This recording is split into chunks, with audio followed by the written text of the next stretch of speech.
శ్రీమద్ భగవద్గీత అష్టాదశాధ్యాయం అంటే 18వ అధ్యాయము మోక్ష సన్యాస యోగం. దీంట్లో మనం ఈ మధ్యలో మొన్నను 2 రోజుల్లో కర్మ కర్త జ్ఞానం 3 కూడా సాత్విక జ్ఞానము, రాజసిక జ్ఞానము, తామసిక, అర్థమైంది కదా. అలాగనే సాత్విక కర్త, రాజసిక కర్త, తామసిక కర్త కూడా మనం తెలుసుకున్నాం. 3 ఇంకా కర్త కర్మ, సాత్విక కర్మ, రాజసిక కర్మ, తామసిక కర్మని తెలుసుకున్నాం. ఇక ఇప్పుడు చెప్పబోతున్నాడు బుద్ధేర్భేదం ధృతేశ్చైవ గుణతస్త్రివిధం శృణు ప్రోచ్యమానమశేషేణ పృథక్వేన ధనంజయ. ఇక ఇప్పుడు బుద్ధి యొక్కయు ధైర్యం యొక్కయు భేదాలను బట్టి 3 విధములుగా అది వేరువేరుగా ఉంటాయని చెప్పబడుతున్నాడు. బుద్ధి భేదము, అలాగనే ఆ బుద్ధి అనేది సాత్విక బుద్ధి, రాజసిక బుద్ధి, తామసిక బుద్ధి. మరి ఏ రూపంలో ఉంటే సాత్విక బుద్ధి అనిపించుకుంటారో అది ముందు చెప్పబోతున్నాడు. ప్రవృత్తించ నివృత్తించ కార్యాకార్యే భయాభయే బంధం మోక్షంచ యావేత్తి బుద్ధి సాపార్థ సాత్వికీ చెబుతున్నాడు. ఇప్పుడు ఇదన్నీ కూడా సపరేట్ చేసి తెలుసుకుంటుంది ఈ బుద్ధి. ఇది ఒకదానికోటి సపరేట్గా చేస్తాయి. ఎట్లా? ఏ బుద్ధి ధర్మమందు ప్రవృత్తిని, అధర్మము నుండి నివృత్తిని, ఇదన్నమాట. మనకి ధర్మమందు ప్రవృత్తి, అధర్మమునందు నివృత్తి. ఇది ప్రవృత్తించ నివృత్తించ. దేనిలో ప్రవృత్తిని కలిగి ఉండాలి, దేని నుండి నివృత్తిని కలిగి ఉండాలి అన్నటువంటి విషయాన్ని చక్కగా ఏ బుద్ధి అయితే తెలుసుకుంటుందో ఆ బుద్ధి ఏమిటి? సాత్విక బుద్ధి. ప్రవృత్తి మార్గమైనటువంటి కర్మకాండ సిద్ధాంతం, నివృత్తి మార్గమైనటువంటి సన్యాస మార్గ సిద్ధాంతం. విహిత కర్మ, నిషిద్ధ కర్మ, విహిత కర్మ ప్రవృత్తి కర్మ, నిషిద్ధ కర్మ నివృత్తి కర్మ. ఇంకా నివృత్తి అంటే ఏమిటి? నివృత్తి పదం ఎక్కడ ఎక్కువ వాడతాం మనం? మోక్ష మార్గంలో వాడుతుంటాం. అందుచేత ఏ కర్మ ఎలా చేయాలో ఆ ప్రవృత్తి మార్గాన్ని తెలుసుకుంటుంది. ఇక జ్ఞానపరమైనటువంటి విషయానికి వెళ్ళినప్పుడు ఏమి విడిచిపెట్టాలో నివృత్తి మార్గాన్ని కూడా తెలుసుకుంటాడు. బుద్ధి ఏదుందో, ఈ స్థితి ఏదుందో దీన్ని సాత్విక బుద్ధి అంటారు. అలాగనే కార్యాకార్యే అన్నారు. ప్రవృత్తించి నివృత్తించ కార్యాకార్యే. కార్యము అంటే ఏమిటి? చేయదగినది. అకార్యం అంటే చేయరాని. ఒకటి కార్యం, రెండవది అకార్యం. కార్యం అంటే చేయదగినది, అకార్యం అంటే చేయదగనది. ఏది చేయదగినది, ఏది చేయరానిది అనే వివేచన శక్తి ఏ బుద్ధికి అయితే ఉందో దాని ఆ బుద్ధి ఏమన్నారు? సాత్విక బుద్ధి. అలాగనే భయాభయే, భయము అభయం.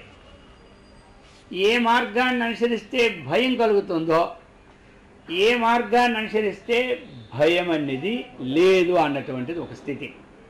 అలాగనే ఇక అభయమైనటువంటి ఆత్మతత్వాన్ని తెలుసుకునేటువంటిది ఏదైతే ఉన్నదో అభయమైనటువంటిది, ఏదైతే జన్మజరామృత్యు ప్రవాహానికి తోవ తీస్తుందో అది భయమైనటువంటిది. ఈ వివేచన దేనికి ఉందో ఆ బుద్ధి సాత్వికీ బుద్ధి. ఇంకా బంధం మోక్షంచ, ఏది బంధమో ఏది మోక్షం, ఇది కూడా వివేచన శక్తి ఉంటే ఏది ప్రవృత్తి మార్గం బంధము, నివృత్తి మార్గము మోక్షం. అన్నటువంటి వివేచన శక్తి కలిగి ఉన్నటువంటి దాన్ని సాత్విక బుద్ధి అంటారనమాట. అందుకు మనకి మన బుద్ధిని ఇప్పుడు మనం సత్వగుణానికి మార్చుకోవాలి.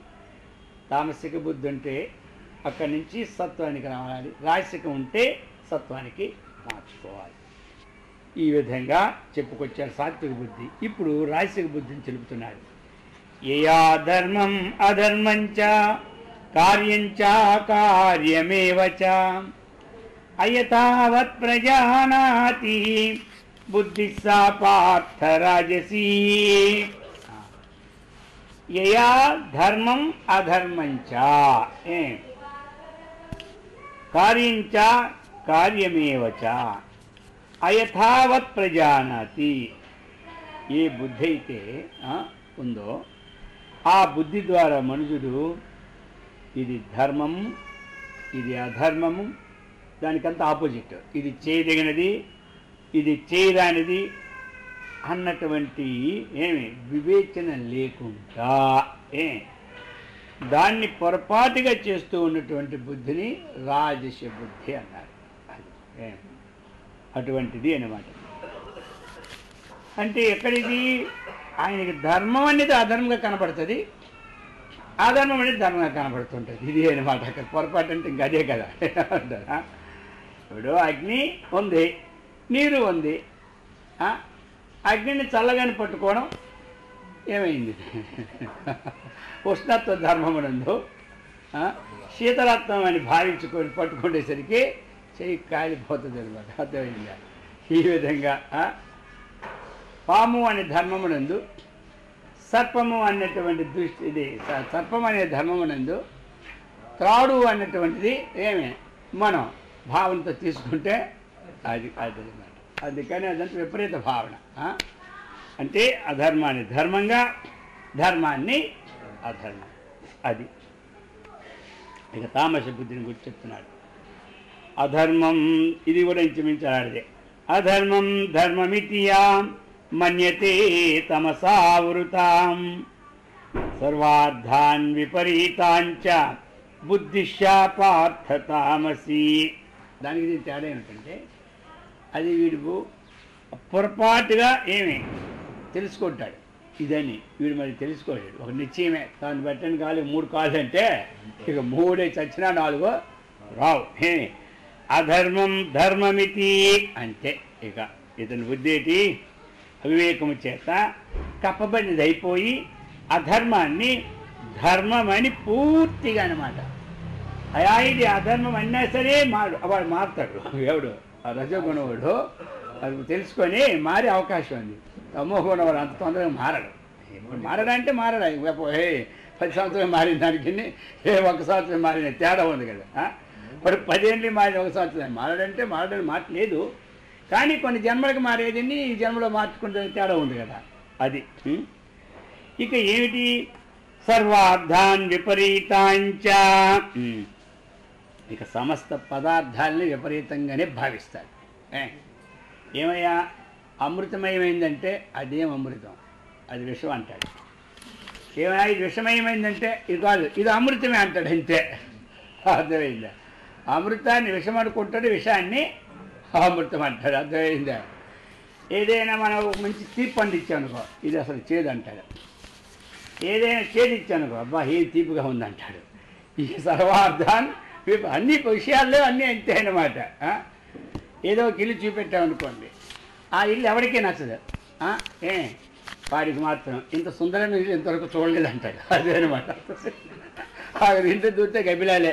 అర్థమైందా? ఏదో మంచి చూపెట్టారు అనుకోండి, అచ్చే దాని వాసన చూడండి అంటారు. అలా ఈ విధంగా ఇక్కడ ఎందుకంటే సర్వార్థాన్ని అన్నాడు కాబట్టి అన్నీ విపరీతమే అన్నమాట.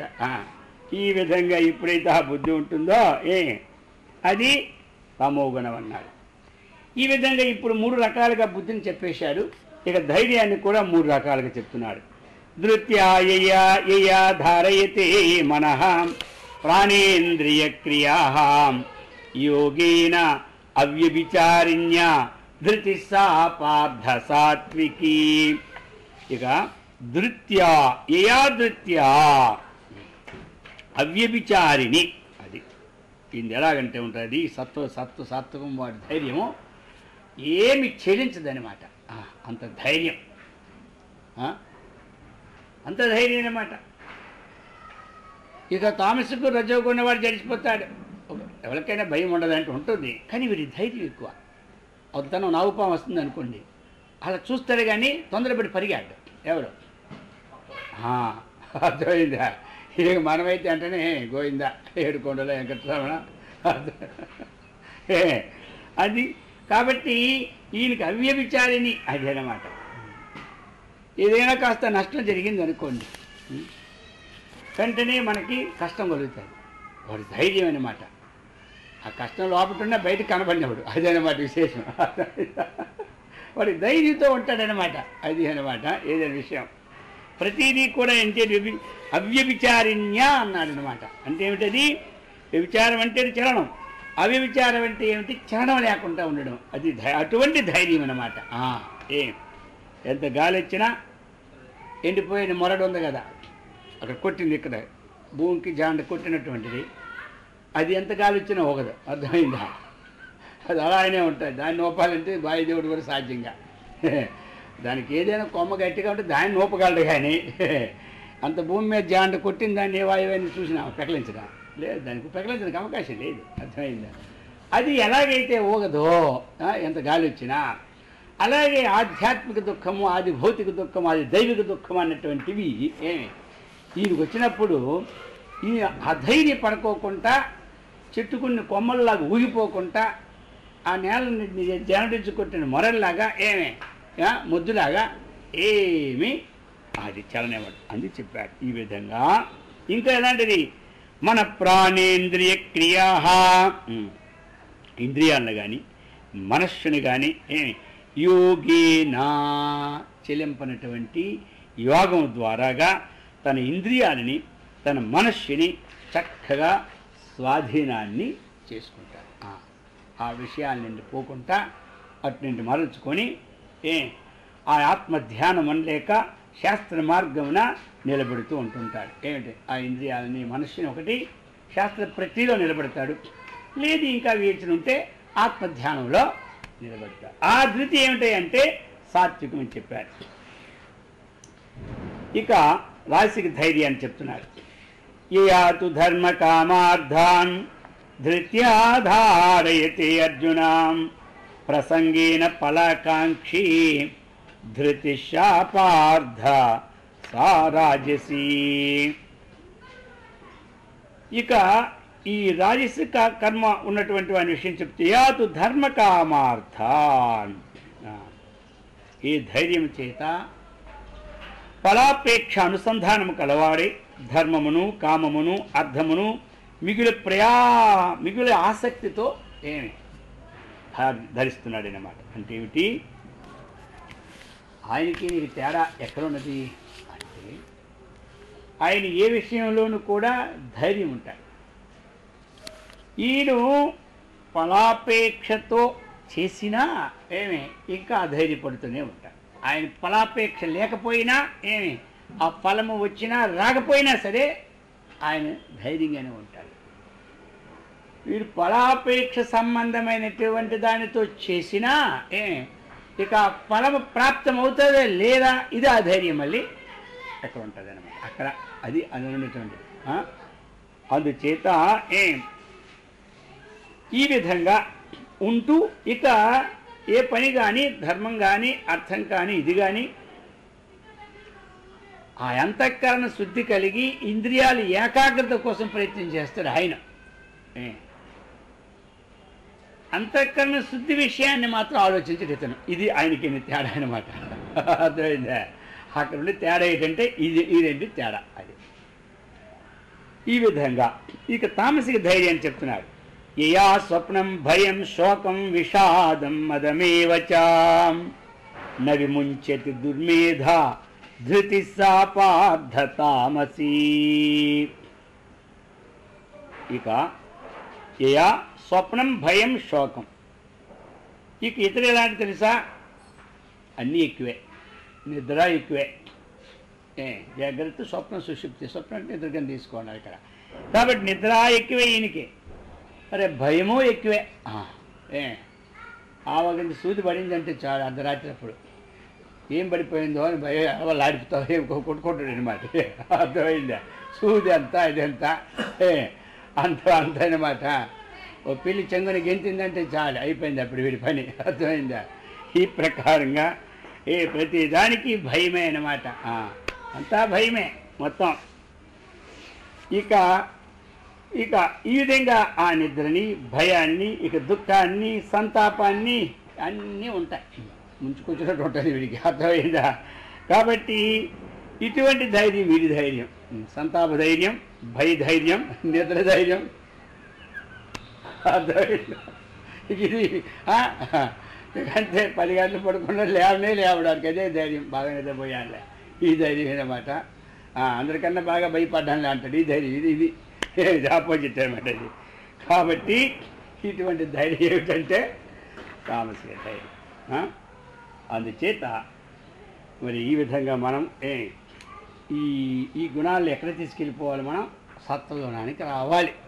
ప్రయత్నపూర్వకంగా ఆ సాత్వికాంశాలన్నీ భగవద్గీతలో మనం చూసుకొని అవి టిక్ పెట్టుకొని ఏమంటారు వాటి కోసం మనం ప్రయత్నం చేయాలి. ఇప్పుడే రివేర్ అయిపోద్దాం లేదు ప్రయత్నం. ఆ ప్రయత్నం 5 ఏళ్ళు కావచ్చు, 10 ఏళ్ళు కావచ్చు. మొత్తం మీద ఈ మార్గంలో ప్రవేశించాలన్నటువంటి మనకు రావాలి అంతే. అది మన యొక్క అంతఃకరణ పారిశుద్ధ్యాన్ని బట్టి కొంచెం ముందు వెళ్తాం, వెనక్కి వెళ్తాం. మొత్తం మీద ఎక్కడ ఉండాలి? ట్రైన్, బండి, గాడి మీద పట్ట మీద నిలబడాలి. నిలబడితే అది పాసెంజర్ అయినా పర్వాలేదు, నింపాదిగా పోతుంది అనమాట. పట్ట అది కరెక్ట్గా ఆ రూట్ ఎన్నుకొని దాని మీద నిలబెడితే అది నింపాదిగా వెళ్తాయి. కొంతమంది కోరమాన్లు ఎక్స్ప్రెస్లో పోతారు, కొంతమంది పాసెంజర్లో పోతారు. ఇది పోయినా మొత్తం మీద ఉన్నా ఆ పాసెంజర్ 4-6 గంటలు చేరొచ్చు మన గమ్యస్థానం. ఈ ఎక్స్ప్రెస్ 24 గంటలు చేరొచ్చు. మొత్తం మీద మనకి భయం లేదు. కాబట్టి అటువంటి స్థితిని భగవంతుడు ఇచ్చినది సదా రక్షించుగాక.